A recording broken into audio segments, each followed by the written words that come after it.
doesn't look pretty. It doesn't look pretty at all. That is what's growing on top of it. But it's very good for you. This is kombucha. Probiotic, good for your gut. I've been trying to make it now for the past few months, especially since I had my gallbladder removed late last year.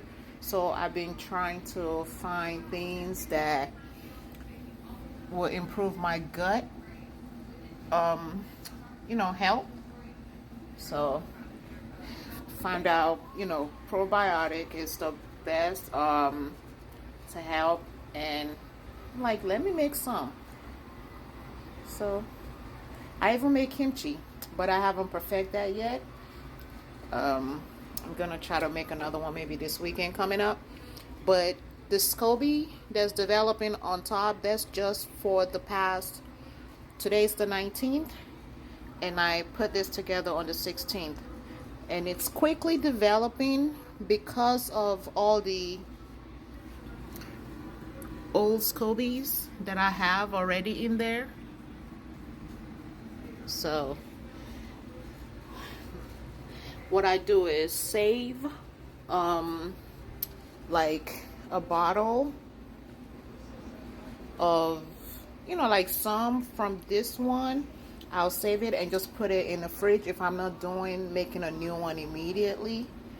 I save it and put it in the fridge, and then keep the SCOBY that's in there with, just a little bit of the kombucha from the previous. I'll just leave some in there until I'm ready for a new one. But usually I'll discard the kombucha that's inside that because it will be too strong. It'll taste like, basically like you're drinking apple cider vinegar straight.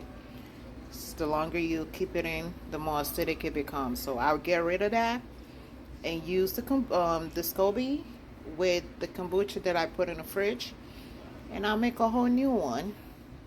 So I've been trying to make at least this container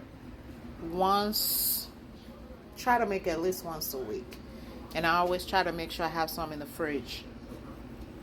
And I usually make like a second fermentation, so that way I can kind of have like, it's like a little fizzy, like a soda type of.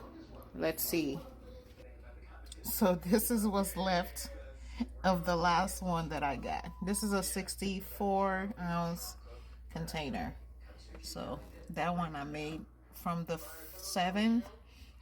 first fermentation, and then I made the second fermentation take another about 4 days, 3-4 days. So this one, as you can see, it's almost finished.